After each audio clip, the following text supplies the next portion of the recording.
আমি এই প্রতারণার ফাঁদে পড়ছিলাম। সেটা বলছে যে তুমি যদি একটা বাড়ি করতে চাও 10 লাখ টাকার, সেটা তুমি 2 বছরের ভিতরে পারবা। আসলে আমি কবিরাজও না, আমি কোনো ওজাও না। আমার একটা পরিচালক ছিল, সেটা উনি আমার আরও 6 বছর আগে উনি পরিচালক।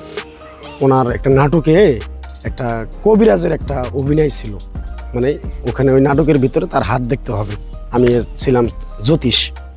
তারে বললাম পরিচালকের যে ভাই, আমি যে আমার যে জ্যোতিষের কাজটা দিলেন তার হাতটা দেখে আমি ভবিষ্যৎবাণী বলে দেবো, এটা তো আমার ওরকম অভিজ্ঞ নাই, আমি জানি না। পরে বলতেছে যে বাবা রে বাবা, এটা তো তরে দিয়েই সম্ভব, তুই যদি মনে কর না পারস তাহলে তুই আর কেউ পারবো না, আমার ইউনিটে যারা আছে। বললাম তাহলে ঠিক আছে, আপনি যদি যেহেতু বলতেছেন পরিচালক, তাহলে আমি অবশ্যই কথাটা মাথায় নিলাম। পরে আমার ক্যারেক্টার শিখাই দিল, হয়তো 4-5টা কথা বলে দিছে। পরে বাদ বাকি কথা কইছে হইলে আমি না হলো 500 ওই মজমার ভিতরে। সব কিছুই আমার অ্যাভারেজে সব ঠিক আছে। পরে ওখানে আমি বিষয়টা ওনারা বলছে যে না, তুমি যা কইছি তার চেয়ে বেশি করছো, তোমাকে আমার ধন্যবাদ। ওই তখন থেকে আমি এই বিষয়টা শিখছি। আসলে আমি কবিরাজও না, আমি কোনো ওজাও না, আমি কারো ঝাড়া ফোগাও দেই না, কিছু না। এটা কিন্তু একটা সতর্কমূলক একটা ভিডিও করছি আমি। মানে আমার শুটিং শেষ হওয়ার পরে ওই ছেলেটা যাইতেছে, পরে ডাক দিয়ে আমি হাতটা দিকে দিছি।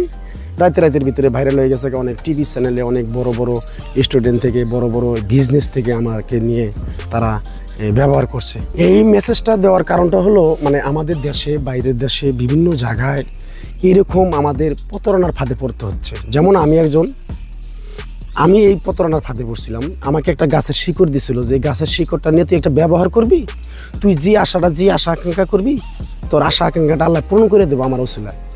সেটা বলছে যে তুমি যদি একটা বাড়ি করতে চাও 10 লাখ টাকার, সেটা তুমি 2 বছরের ভিতরে পারবা, আল্লাহ তোমার দিব। কিন্তু 2 বছর 20 বছর অপেক্ষা করছে, সেটা আমার সফলতা হয় নাই। সেটা আমার না, আরও 10 জনেরও হয় নাই। এখন বিষয়টা আমার মাইন্ডে লাগলো যে শালা আজকে আমার কাছ থেকে এইভাবে প্রতারণা করে টাকাটা নিয়ে গেলো, তাহলে এটা তো আমার অনেক আমার মতো মানুষ হয়রানি হতে পারে। তাহলে আমি এই জিনিসটা উঠাই দিই, তুলিয়ে দিই, যেন ছড়িয়ে যায়, যেন কেউ এরকম বিভ্রান্তিতে না পড়ে। তার জন্য আমি ভিডিওটা করা। অভিনয় জগতে আমার একজন ওস্তাদ আছে, ওস্তাদ ছাড়া তো আর সার্গিত কোনো জায়গায় আসতে পারে না। সেটা যত বড় সেলিব্রিটি হোক, তার একটা না একটা হাত ধরার জায়গা থাকে। সেটা আমার ওস্তাদ আছে আমার এলাকারই। ওনার বাড়ি জামালপুর, আমার বাড়ি লালমনিরহাট, কিন্তু আমরা থাকি হলো ঢাকায়, গাজীপুরে, একসাথে পাশাপাশি বাসা। পরে উনি আমাকে মিডিয়াতে আনলো, আমরা কাজ করতেছি। পরে আমার ওস্তাদ কিন্তু এখন মিডিয়াতে নাই, উনি অন্য বিজনেস নিয়েই ব্যস্ত।